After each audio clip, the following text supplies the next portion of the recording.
आज की वीडियो में हम linear equation in two variables यानी दो चर में रैखिक समीकरण से संबंधित प्रश्नों को हल करना सीखेंगे। यदि समीकरण इस प्रकार दी हो x plus Y equal to कोई वैल्यू दी हो और x minus Y equal to कुछ वैल्यू दी हो, तो x और y के मान क्या होंगे। तो इस तरह के जो क्वेश्चन है तो उनको हल करने के लिए एक ट्रिक है, वो भी बहुत सरल है, जिसको आप बहुत ही आराम से कुछ सेकंड्स में ही कर सकते हैं। तो चलिए इस ट्रिक को सीखते हैं।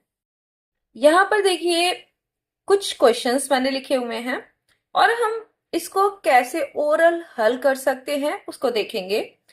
x की वैल्यू निकालनी है और y की वैल्यू निकालनी है। कैसे करेंगे?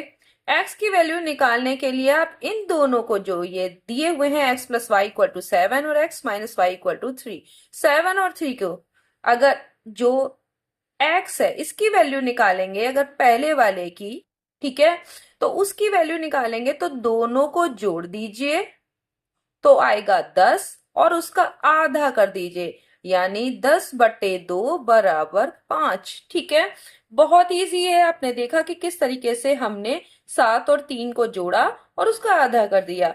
y की वैल्यू निकालने के लिए इन दोनों को आप घटा दीजिए और उसका आधा कर दीजिए तो कितना होगा? 4/2, ये हो गया 2। अब आप इसको, आपने सही निकाला है तो इसको करके देख लीजिए। x और y को जोड़ेंगे तो 7 आ जाएगा कि नहीं आ जाएगा? 5 और 2 7। और x में से y को घटाएंगे तो कितना? 3 आ रहा है कि नहीं आ रहा है? आपका हो गया। सवाल कितना आसानी से हो गया। आपको कोई भी इक्वेशन को जोड़ने और घटाने का इस तरह से करने की जरूरत नहीं है। थोड़ा सा आपका टाइम बच जाएगा, आप देखते ही कर लेंगे। इसको इसी तरीके से करते हैं। a की वैल्यू क्या होगी आप ऐसे ही बता देंगे। a के लिए क्या करेंगे? 12 और 4 को जोड़ेंगे तो कितना हो गया? 16 और 16 का आधा करेंगे तो हो गया 8। ठीक है, समझ में आया आपने क्या किया था? 8 कैसे आया आपका? आपने क्या किया था? 4 और ये 12 इन दोनों को जोड़कर आधा गया था तो 12 और 4 16, 16/2 8 आ गया कि नहीं आ गया? b की वैल्यू निकालनी है तो आप क्या करेंगे? इसमें से 12 में से 4 को घटा देंगे, कितना आएगा? 8। और 8 का आधा करेंगे तो आ गया 4 यानी 12 माइनस 4/2। तो ये 8/2 आपका आ गया 4। तो आप यहां पर इसको आप रख कर भी देख लीजिए। a की वैल्यू 8 आई है, b की वैल्यू 4 है, 8 4 12 हो रहा है और a में से अगर आप b घटा रहे हैं तो 4 आ रहा है। हो गया आपका। कितनी आसानी से आपने इसे हल कर लिया। इस वाले में भी आप अगर देखिए तो x की वैल्यू क्या होगी? 8 और 3 को जोड़िए, आपका आ गया 11 और 11/2 करेंगे तो आपका 5.5 आ गया। ठीक है, क्योंकि 2 पंजे 10 आएगा और उसके बाद एक बचेगा, दशमलव लगाएंगे, फिर 0 बढ़ेगा। तो आपको ये तो पता ही होगा कि 11 का आप आधा करेंगे तो 5.5 आएगा।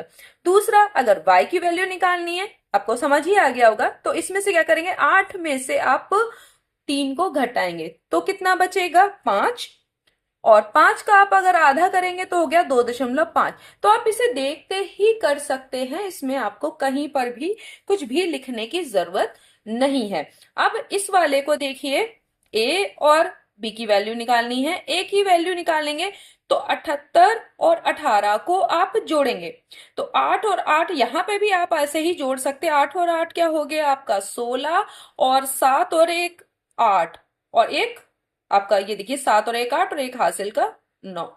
तो ये हो गया /2 करेंगे तो आप देखेंगे 2 चौक 8 और यहाँ 2 अट्ठे 16। ठीक है, 48 हो गया। b की वैल्यू निकालेंगे तो आप यहाँ पर देख रहे हैं इसमें से घटाएंगे तो यहाँ देखिए 8 में से 8 गया 0 और 7 में से 1 गया 6 और इसका आधा करेंगे तो क्या हो जाएगा? 30। अब इसको जोड़ के देखिए तो 78 आ रहा है और घटाएंगे तो 18 आ रहा है। तो आपका ये वाला सवाल आपको समझ में आ गया होगा। इसी तरीके से ये कुछ वर्ड प्रॉब्लम इस तरह की हो तो भी आप सॉल्व कर सकते हैं। मैंने एक एग्जाम्पल के रूप में लिखा है, दो संख्याओं का योग। देखिए बिल्कुल वैसा ही है। दो संख्याओं का योग कितना है? 40 और उनका अंतर दिया हुआ है 6। तो उसी तरीके से बड़ी संख्या क्या होगी? बड़ी संख्या जैसे यहाँ पर x था, ठीक है, x में से y घटाया नहीं है, x बड़ी संख्या है। तो बड़ी संख्या के लिए क्या करना होगा? बड़ी संख्या आप ऐसे ऐसे ही कर लेंगे मगर मैं यहाँ पे लिख दे रही हूँ ताकि आप और अच्छे से समझ पाए, लेकिन आपको ओरल ही करना है।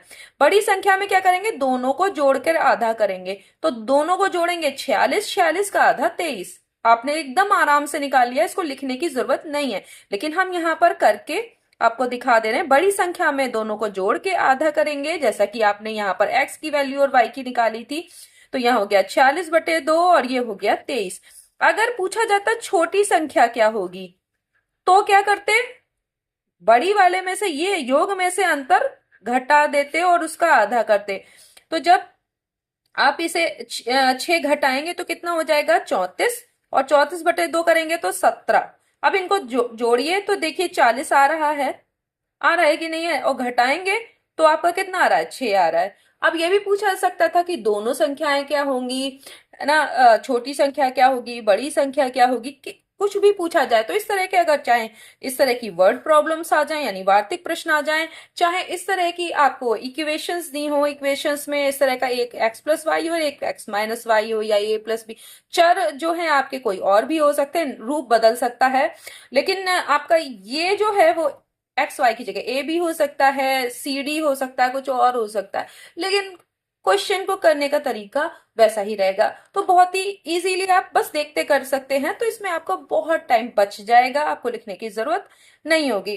तो नेक्स्ट वीडियो में हम फिर मिलते हैं, तब तक के लिए धन्यवाद।